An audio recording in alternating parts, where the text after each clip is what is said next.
સુધારા સાથેના 15,502 કરોડના બજેટ રજૂ કરવામાં આવ્યું. તેમાં કોંગ્રેસ પક્ષ તરફથી સુધારા મૂકવા તમારી સમક્ષ અમે લોકો ઉપસ્થિત થયા છે. હું સમજુ છું કે આ વર્ષ ભારતીય જનતા પાર્ટી દ્વારા જે બજેટ રજૂ કરવામાં આવ્યું તે તેઓનો અંતિમ બજેટ હશે.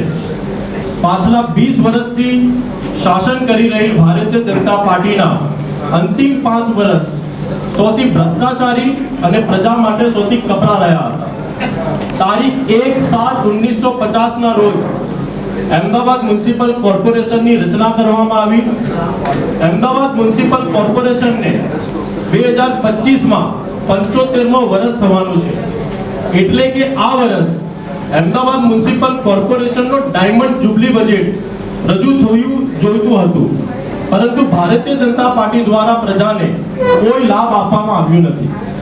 જ્યારે કે જનતાના ટેક્સના પૈસા બજેટ બનાવવામાં આવે છે, પરંતુ તેમનો હિસાબ નથી મળતો.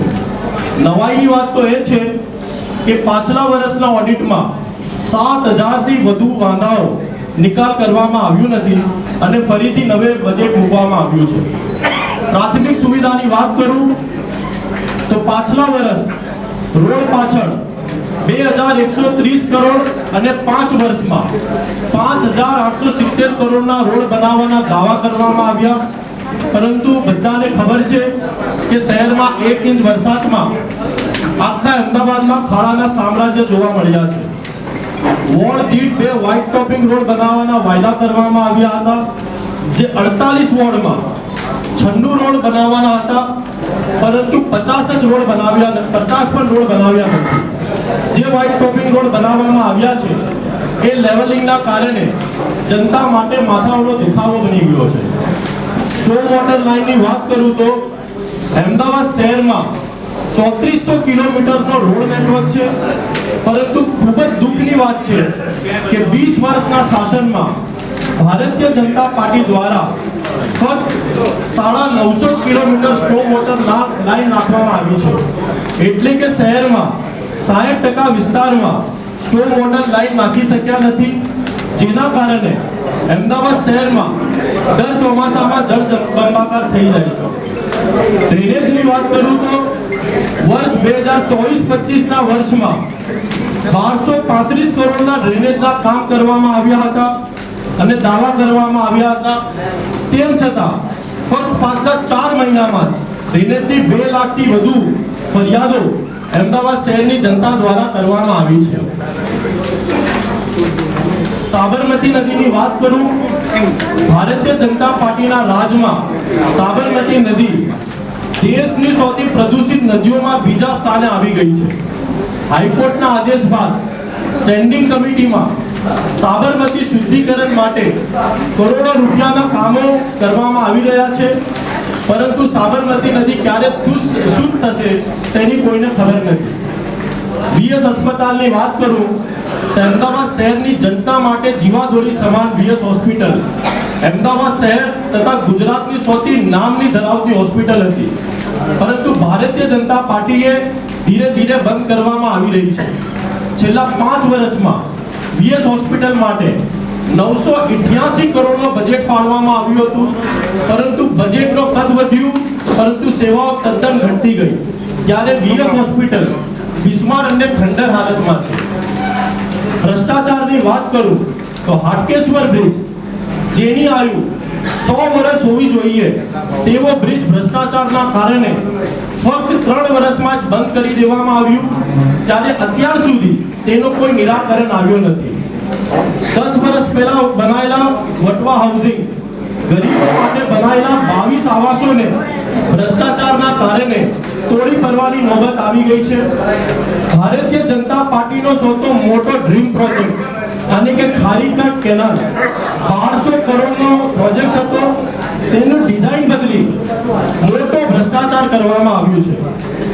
ભારતીય જનતા પાર્ટીના રાજમાં ટેકનિકલ સુપરવાઇઝરની પરીક્ષામાં ભરતી કૌભાંડ કરવામાં આવ્યું, જેના કારણે અત્યારે 80,000 થી વધુ એમપીએસડબલ્યુ અને જુનિયર ક્લાર્કના વિદ્યાર્થીઓના રિઝલ્ટ સ્થગિત કરી દેવામાં આવ્યા છે. એએમટીએસ ને પ્રાઇવેટ કોન્ટ્રાક્ટરોની જોડીમાં પધારવી દેવામાં આવી છે, જેના કારણે એએમટીએસ ના ડ્રાઈવરો દ્વારા નશાખોરીના કારણે અકસ્માત કરવાની ઘટના રોજિંદા બની ગઈ છે. તળાવોને ઇન્ટરલિંકિંગ કરવાની યોજના હતી, પરંતુ કોઈ અમલ કરવામાં આવ્યો નથી. પીણાના ડમ્પિંગ સાઇટ દૂર કરવામાં આવી નથી. મહિલાઓ માટે 21 પિંક ટોયલેટ બનાવવાના વાદા કરવામાં આવ્યા હતા, ફક્ત 10 જ બનાવવામાં આવ્યા છે. આ બધા વાયદાઓ દર વખત કરવામાં આવે છે, પરંતુ તેનો અમલ કરવામાં આવતો નથી. બજેટનો કદ વધતું જાય છે, પરંતુ સેવાઓ ઘટતી જાય છે. આ સાથે કોંગ્રેસ પક્ષે આ પ્રમાણે સુધારા જે મૂક્યા છે, હું તમારા સમક્ષ રજૂ કરવા માંગુ છું કે અમદાવાદ મ્યુનિસિપલ કોર્પોરેશનને 75 સાલ પૂરા થયા છે. એના કારણે ડાયમંડ જુબલી વર્ષની ઉજવણી નિમિત્તે પ્રોપર્ટી ટેક્સમાં 30% રિબેટ આપવું જોઈએ.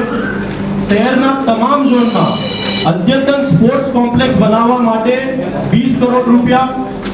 અમદાવાદ મ્યુનિસિપલ કોર્પોરેશનના ડાયમંડ જુબલી વર્ષની ઉજવણી નિમિત્તે કાંકરિયા લેકફ્રન્ટ તથા મનોરંજન સ્થળ તથા અટલ બ્રિજ અને આગામી વર્ષોમાં યોજનાર ફ્લાવર શો અને 1 વર્ષ માટે તમામ નગરજનો માટે નિઃશુલ્ક કરવા. રિવરફ્રન્ટમાં મલ્ટી સ્ટોરી હાઈટેક શાળા શરૂ કરવા માટે 50 કરોડ રૂપિયા. રિવરફ્રન્ટમાં મલ્ટી સ્ટોરી હાઈટેક લાઇબ્રેરી શરૂ કરવા માટે 25 કરોડ રૂપિયા.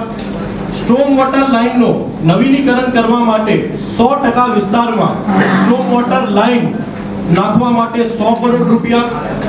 ભ્રષ્ટાચારના પ્રતીક સમાન હાટકેશ્વર બ્રિજને તાકીદે તોડીને નવું બ્રિજ બનાવવા માટે પોલિસીનો અમલ કરવો જોઈએ. સત્તાધારી પક્ષે પૂર્વ અને પશ્ચિમમાં ભેદભાવ ના રાખતા પૂર્વ ઝોનમાં અદ્યતન મલ્ટી સ્પેશિયાલિટી જનરલ હોસ્પિટલ બનાવવા માટે 20 કરોડ રૂપિયા. ભારતીય જનતા પાર્ટીના રાજમાં દેશમાં બીજી નંબરની સૌથી પ્રદૂષિત બની ગઈ સાબરમતી નદીને શુદ્ધ કરવા માટે તાકીદે અમલ કરવું. વર્ષોથી જેનો નિરાકરણ આવ્યો નથી તેવી સ્ટ્રીટ વેન્ડિંગ પોલિસી દ્વારા શહેરની ટ્રાફિક સમસ્યાના ઉકેલવા માટે 5 કરોડ રૂપિયા. મહિલા સશક્તિકરણની નીતિ અંતર્ગત મહિલાઓ માટે ફક્ત ખોટા વાયદાઓ નહીં, પરંતુ અમલ કરી તમામ વોર્ડના મુખ્ય માર્ગો પર પિંક ટોયલેટ બનાવવા માટે 20 કરોડ રૂપિયા. સ્લમ રીડેવલપમેન્ટ પોલિસી અંતર્ગત ઝૂંપડપટ્ટી વાસીઓ માટે નક્કર પોલિસી આયોજન કરવું. ઓડિટ ખાતાના દ્વારા વાંધાઓ અરજી ઝડપી નિકાલ કરવું. જર્જરિત તમામ ઈડબ્લ્યુએસ આવાસો તોડીને ફરી રીડેવલપ કરવા માટે 200 કરોડ રૂપિયા. સાબરમતી નદીનો વ્યાપ વાસણાથી શાસ્ત્રી બ્રિજ સુધી લંબાવવામાં આવે તે ટ્રાફિક સમસ્યા રાહત મળે તેમ હોવાથી પ્રાથમિક તબક્કે 50 કરોડ રૂપિયા. વોટર પોલ્યુશન માટે સ્પેશિયલ બજેટ ફાળવવાની કોંગ્રેસ પાર્ટીએ આ સુધારામાં માંગ કરી છે. એએમટીએસ તથા બીઆરટીએસની બસો દ્વારા થતા એક્સિડન્ટના કેસોમાં તાકીદે વળતર ચૂકવા અલગથી ફંડ બનાવવું જોઈએ.